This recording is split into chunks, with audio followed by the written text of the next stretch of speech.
only applicable niya kay Senator Bato para makaboto dahil nagtatago siya.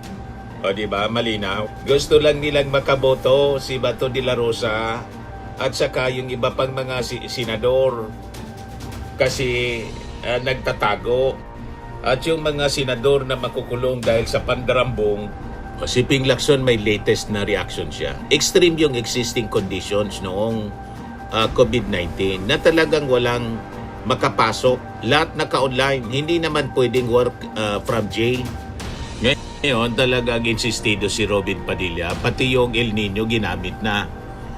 Maagang 2027, tinatayang aabot sa sukdulan ang fenomeno na ito na may seryosong banta na lumala maging isang napakalakas, very strong o matinding kaganapan ang nagbabagang mga balita at pagtalakay sa mga isyu na lipungan. Bulsa, opinyon, banat at paglalantad sa katotohanan. Bulsa, what you see is what you get. You decide. ito po mga kababayan, si Dante Maravillas. O maging yung ating Pangulong Bongbong Marcos, nag-react na rin po dito sa sa issue ng work from jail. Work from jail, work from hideout na gustong mangyari nito mga Duterte senators para yung mga senador na makukulong at wanted, pwede pa rin na i-acquit si Sara Duterte. Yan ang intensyon nila. Sabi ng ating Pangulo, it seems niya na itong gusto nilang teleconferencing only applicable niya kay Senator Bato para makaboto dahil nagtatago siya. O di ba, malinaw? Gusto lang nilang makaboto si Bato de la Rosa at saka yung iba pang mga senador kasi nagtatago. At yung mga senador na makukulong dahil sa pandarambong, gusto pa rin nilang makaboto. Ano yon? Kaya dito sa report mga kababayan ng GMA News, Pangulong Bongbong Marcos hindi pabor sa mosyon na amyendahan ang rules ng Senado upang paintulutan ang pagdalo sa sesyon via teleconferencing. I disagree with that. I understand that we had to do it in COVID because there was a health risk, sabi ng ating Pangulo. Pati si PBBM po, nakisali na sa issue. So malinaw na may pakina yung ating Pangulo ngayon. Kasi alam niya, ang intensyon nito, iligtas si Sara. Yung Vice Presidente na nagbanta sa kanya, kay Lisa Marcos at kay Martin Romualdez, gustong isalba nitong mga DDS senators. Kasi itong karamihan sa mga members ng majority, mga DDS senators, naarap din sa kasong plunder, na pag si Sara nakalusot, lusot din sila. Malinaw ng pansariling interes po, kanya-kanyang pagligtas sa sarili ang intensyon. Malusutan yung mga kinasadlakan nila na pagsasamantala sa kaban ng bayan. Si Sara Duterte, corruption ang issue. Yung maling paggamit ng confidential funds, bribery at pagbabanta sa ating Pangulo, destabilization. Yung mga senador, plunder at obstruction of justice. Sari-sari ang kinakaharap na mga kaso, mga kababayan. At ang pinakang malaki dito yung pagkasangkot sa flood control scandal. Si Ping Lacson may latest na reaction siya. Extreme yung existing conditions noong COVID-19 na talagang walang makapasok. Lahat naka-online. Hindi naman pwedeng work from jail. Ngayon, talagang insistido si Robin Padilla, pati yung El Nino ginamit na. Maagang 2027, tinatayang aabot sa sukdulan ang fenomeno na ito na may seryosong banta na lumala maging isang napakalakas, very strong o matinding kaganapan ng El Nino. Akala ko ba proactive ang dating majority? Pati El Nino po, ginamit, sabi naman po ni Win Gatchalian, kahit na may El Nino, pwede pa naman kaming senador pumasok. Kahit na may gera sa Iran, which is ang layo-layo. Ang layo-layo nga, pwede pa rin kami makapasok. Hindi porkit merong nangyayari sa buong mundo, may nangyayari sa ating bansa, kaagad na teleconference. Yung mismong mga bansa nga na involved sa gira, walang teleconference mga kababayan. Nagmi-meeting pa rin yung parlamento. tulad ng Amerika at saka Israel. Pagkatapos tayo dito, gusto natin teleconference, malinaw na ang gustong i-accommodate yung mga makukulong na mga senador para iligtas si Sara Duterte. Huwag kami mga DDS senators. Kaya tama itong sinabi ng mga members ng Congress. Sara Duterte impeachment trial demands full presence niya ng mga senator judges. Sabi ni Congressman Conggon, anong klaseng halimbawa po ang ipinapakita natin sa kabataan kung pwedeng hindi ka sumipot sa trabaho, hindi ka humarap sa tungkulin, pero pwede ka pa rin bumoto at makilahok sa napakalagang proseso ng impeachment? Pwede bang tuloy ang sweldo kahit absent basta malakas ka sa boss? Yan ang tanong ngayon ng ordinaryong Pilipino, sabi ni Conggon. This will set it would set dangerous precedent. Ordinaryong estudyante, empleyado, manggagawa kapag absent may consequence. Pero kapag makapangyarihan, pwedeng gumawa ng special na rules. Delikado po yung president yan. Correct, mga kababayan. Gusto nila special sila kasi turing nila kay Sara special na tao. O, di ba? Special niya Mr. Maravillas kasi si Sara yung magliligtas sa kanila sa kalaboso. Huwag kami mga senador. Sabi naman po ni House Impeachment the trial spokesperson, Congressman Alonto Adjong, that any trial niya, judges should be able to observe the mannerisms of witnesses. Importante din yung kanyang kabuuan na disposisyon during the cross-examination o pag-presentation ng mga ebidensya. Online voting, sabi naman ni House Impeachment Prosecutor Lordan Suwan, that online voting should not be the norm in proceedings of this magnitude. Impeachment niya is one of the most serious proceedings in our government. It's one of the grievous constitutional responsibilities entrusted to public officials, including congressmen and senators. So this is not just ordinary legislation na pwede po tayong mag-appear through Zoom, mga committee hearings. Itong impeachment process niya, that for me demands full presence talaga, full attention, and of course, full accountability.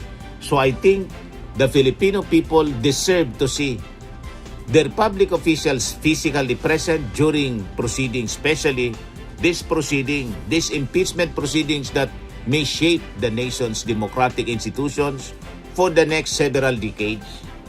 Sabi naman ni ACT Party List Congressman Antonio Tino, dapat simulan na niya yung impeachment hearing sa Senado o trial. Yung bangayan ng Senado hindi dapat makadlang sa paggampan nila ng kanilang tungkulin para litisin ang impeached official. Seryosong bagay ito, pangunahing paraan para sa pagpanagot, accountability na hindi dapat masabotahe dahil sa awayan sa politika ng Senado. Yun man talaga yung intention, isabotahe, kaya nagbabangayan sila. Kung ano-anong drama yung ginagawa para i-delay o isabotahe yung mismong impeachment trial. So makikita natin mga kababayan, yung bawat pagkilos, pagantala at mga pagbabago sa patakaran na ginagawa nitong mga Duterte senators. Malinaw po na hindi para sa diwa ng katarungan, kundi isang sistematikong sabotahe para iligtas po si Sara Duterte at patayin yung pananagutan sa konstitusyon. Huwag tayo pong papayag sa ganitong mga maniobrada nila. Ginagawa nila ito para gusto nilang sirain po yung momentum ng impeachment. Nagpapakalat sila ngayon ng mga fake news, mga spliced videos at mga lutong survey sa social media para palabasin mga kababayan, walang public clamor at pag-aksaya lang ng panahon itong impeachment case. Ngayon ang tanong, sino yung magkikinabang mga kababayan kapag ang atensyon ng bansa ay nilalayo sa constitutional charges ng Vice Presidente? Di ba malinaw na ang sagot mga kababayan, yung mga tiwaling opisyal na ayaw mabuking yung mga anomalya? So gumagawa sila ng mga drama ngayon, ng mga distraction at binabaliktad nila yung kwento. Pinapalabas nila na ito ay political persecution at weaponization of justice. Yan mismo, mga kababayan, ng narrative na pinapakalat ni Amy Marcos. Amy hates political persecution versus allies in Senate majority. Hindi lang dito sa Senate majority, pati kay Sara Duterte. Dahil sa mga kaso, mga kababayan, na final yung mga plunder cases, ang gustong mangyari ni Amy, yung mga mandarambong sa gobyerno, wag lang pong papanagutin. Tuloy lang ang nakawan. Payag kayo sa ganon. Kasi papalabasin nila political persecution. Kasi mga kasama nila sa Senate majority, yung mga sangkot. Ngayon, ano ang modus po dito po sa sa Zoom attendance? Gusto nila teleconferencing para intact po yung tracing boto ng Senate majority. So ang senaryo, mga kababayan, ipipilit talaga ng mga tuta ni Sara sa Senado na payagan ang pagpalit sa rules para paintulutan po yung virtual attendance at online voting habang nagaganap yung trial. Ngayon, ano ang katotohanan dito, mga kababayan? Gagawin nila ito kasi alam nila na posibleng makulong ang ilang mga majority senators at isa-isa na nga po, mga kababayan, na makukulong. At para makount pa din yung boto ni Bato de la Rosa na nasa pagtatago ngayon. So kahit nasaan sila, nasa jail o nasa pagtatago, gusto nila intact yung tracing boto na kailangan para po harangin yung impeachment. Harangin yung mga ebidensya para i-absuelto si Sara Duterte. Malinaw po ang strategy. Dadaanin nila, mga kababayan, yan ang game plan nila.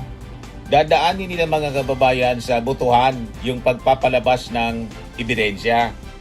So ang mangyayari, evidentiary sabotage. Pag hindi pumasa sa boto ng Senado, walang presentation ng ebidensya, lusot si Sara. Nagets na ninyo ang strategy ng mga ulupong. So, gagamitin nila yung mayorya para i-block yung mga pinakang mabibigat na mga ebidensya. Tulad po ng audit reports ng confidential funds ni Sara, AMLAC, saka po sa BIR. Ayaw kasi nilang marinig at mapanood ng taong bayan sa telebisyon at saka sa social media. Kasi po, mga kababayan, kapag lumabas na yung mga resibo, tapos na po ang laban ng Vice Presidente. At sila din, mahirapan sila na mag-acquit kasi kitang-kita yung ebidensya. Magbabackfire sa kanila lahat. So ang senaryo, sa unang araw pa lang ng pagbasa ng mga sakdal, posibleng gamitin agad ng majority bloc ang kanilang numero. Ito yung tinatawag ni dating Senate President Franklin Drilon, yung tyranny of the numbers, upang maghain at mag-aproba ng motion na ibasura po yung kaso. Tulad ng ginawa po ni Bato de la Rosa, remember? Motion to dismiss. Kahit hindi dapat, wala dapat na motion to dismiss, pero gagawin pa rin nila. Magmamotion sila to dismiss sa dahilang insufficient in form and substance. Yan ang gagawin nila. Kahit yan dapat, hindi, mga kababayan, na sa Senado kasi na-determine na po ng Congress yung sufficiency in form and substance. Madaling sabi, garapalan po yung gagawin nila. Mga garapal na po ito, mga senador. Grabe kasi yung desperation nila kasi majority sa kanila may kanya-kanyang mga kaso. So ito yung mabilis, mga kababayan, na pamamaraan ng sabotahe na plano nilang gawin. So bago pa man makapagsalita yung mga testigo, papatayin na po nila yung impeachment trial gamit yung kanilang kapangyarihan sa Senado para para maprotektahan yung kanilang amo, si Sara Duterte. Pero bilang mga senator judges, mga kababayan, ang mga senador ay may sinumpaang tungkulin sila sa ilalim ng ating konstitusyon na maging patas dapat. Walang kinikilingan at dapat sana itaguyod nila yung katotohanan. Pero po yung kasalukuyang gawi po nitong majority bloc ay tahasang kabastusan po sa institusyon. Yun mismo yung naging description, mga kababayan, ni Frank Drilon. Tahasang kabastusan sa institusyon ng Senado at insulto sa batas. Binabalahura na nila mismo yung ating konstitusyon. Ang impeachment po ay hindi isang ordinaryong panukalang batas na pwedeng idaan po sa ligalig ng palakasan ng numero o padamihan ng numero. Ito po ay isang quasi-judicial proceeding. Ang paggamit ng tyranny of numbers para lang harangin ng mga ebidensya tulad ng galing sa AMLAC, BIR at COA bago pa man ito mapakinggan ay tahasan pong paglabag sa due process at pag-abuso po sa kapangyarihan. Itong modus na gusto nilang isulong po ay desperado nilang hakbang. Kaya gusto nilang baguhin yung rules ng Senado. Gusto nilang payagan yung mga nagtatago o mga makukulong na senador na makapagboto pa rin through Zoom. Ito po ay tahasang pag-isa sa dangal ng Senado. Ginawa na nilang katatawanan yung silyo ng Senado para lang sa politikal na proteksyon ng isang pamilya. Kung ang isang akusado, mga kababayan, sa ordinaryong korte, hindi maaring mag-zoom mula sa selda para po iabsuelto ang sarili o kasapakat niya. Bakit papayagan itong mga senador na gawin ito? Isa po siyang matinding legal anomaly, mga kababayan. And a bad precedent. Bad and dangerous precedent, mga kababayan.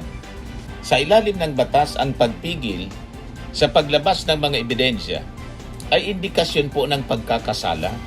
Ibig sabihin, guilty. Kaya pinagtatakpan. Kung walang itinatagong nakaw na yaman sa AMLAC po at BIR records, hindi dapat matakot ang mga senador na ilabas ito. So ang posibleng pagboto ng majority senator na i-block ang paglabas ng ebidensya ay pag-amin, mga kababayan, na sadyang may krimeng naganap na pilit nilang itinatago. Tama po, mga kababayan?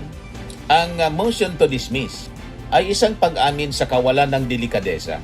Ang pagtangkang pagbasura, mga kababayan, pagtangkang ibasura yung kaso na hindi man lang tinitingnan yung mga ebidensya o sa mailalim sa paglilitis ay isa pong duwag na shortcut, and it is a mockery of justice na malinaw. So pinatutunayan lang ng lahat ng ito na ang Duterte Black ay hindi mga hukom, kundi mga abogado ni Campanilla at bodyguard ni Sara na nakaupo mismo sa loob ng Senado. Yun ang nakakalungkot. So ipaalala natin sa mga senador na ang Senado, mga kababayan, ay hindi po pribadong korporasyon ng pamilya Duterte. At saka yung impeachment court ay hindi po siya playground para sa kanilang manipulasyon. Ang batas po ay ginawa para protektahan ang ating mga mamamayan, hindi para po magsilbing kalasag ng mga abusado sa gobyerno. So tandaan natin ang simpleng batas ng hustisya, mga kababayan. Ang walang itinatago, wala dapat na ipangamba. Kung malinis ang konsensya ni Sara Duterte, ayan dapat niya ang Kamara na maglatag ng mga ebidensya. Ayan dapat na magsalita yung AMLAC at dapat harapin yung paglilitis. Hindi sa likod ng Zoom screen o sa ilalim ng saya nitong mga sunod-sunurang mga senador. So ang sagot, mga kababayan, sa mga tanong, kung sino yung magkikinabang sa pagpapahina sa impeachment trial laban kay Sara Duterte, walang iba si Sara mismo at iba pang mga kurakot na nakasampa sa kanyang balikat. Yan yung malinaw, mga kababayan. Kaya maging yung ating Pangulo talagang napariak na. Ito yung latest, 1 minute ago. President Marcos Jr. says he had watched with horror the recent Senate fiasco and never did he imagine that the legislative chamber would descend to that level. I watched with horror that the Senate has become this. I look at my other fellow senators. Madalas kaming nagtinginan ni ganyan ba tayo noong senador tayo? Mayroon ba tayong ganyan na ginagawa? Hindi tayo ganyan. Paano nangyari? Yung Senado hindi na kagaya noong panahon natin dahil nagpipersonala na Naging personal, ang babaw na ng usapan. And I never imagined that the Senate would descend into this kind of what's happening right now. The Senate is now sheltering fugitives from justice. How did that happen? Ganon yung naging pagkadismaya, mga kababayan, ng ating Pangulo. Nabubulok na po yung Senado. So, hinog na siya. Hindi nga hinog nabubulok na siya para i-abolish mga kababayan. So kung ayaw ni Amy Marcos ng Chatsa, sila yung nagiging dahilan. Sila at kanyang mga kasama yung naging dahilan para ma-justify yung Chatsa to abolish the Senate, mga kababayan. Kasi pinaglipasan na po ng panahon. Puro na mga salaula nandiyan, mga kababayan. Puro mga halang at sangkot sa kung ano-anong mga korupsyon. Spreading and lifting cream, pinapahid po sa mga pulses in affected area. Mainam po sa paninigas ng mga kaso-kasuan. Ito naman po, Automax Radiant Serum. Sa mukha naman yung application, anti-aging po siya. You will look 10 years younger than your age. Sa mga cancer patients naman po, baka lang gusto ninyo itong itry. Neng siya red mixed fruit drink. Hindi mo po siya gamot, food supplement siya. Kaya lang, gawa siya mga kababayan sa goji berry. Yung goji berry may anti-cancer properties. O ngayon, yung mga inquiries ninyo, dumiritso na lang kayo sa aming messenger sa Facebook para masagot namin agad. Ayos pa? Ayos na ayos niya, Mr. Maravilla. Sa mga nagana po ng malinis and spacious fitness gym, pumunta lang po kayo sa aming Colossal Fitness Gym. May Grab car rental din po kami. But anyway, ito po pala yung aming bagong product na binibenta online. I am worldwide amazing pure organic barley powdered drink mix from Australia. Negosyo to ng aking anak na architect entrepreneur Riz Maravillas. Ayan po. Kontakin na lang po ninyo siya, Riz Maravillas on Facebook. Ang mga health benefits niya, boost immunity, improves digestion, enhance energy levels, packed with antioxidants, prevent cancer. Ito naman po yung bago naming product na binibenta online. Eye Glow Serum, whitening po siya. Tingnan ninyo yung epekto sa aking anak na architect before and now. Yung mga inquiries po ninyo, dumiretso na lang kayo sa kanyang Facebook account, Riz Maravillas.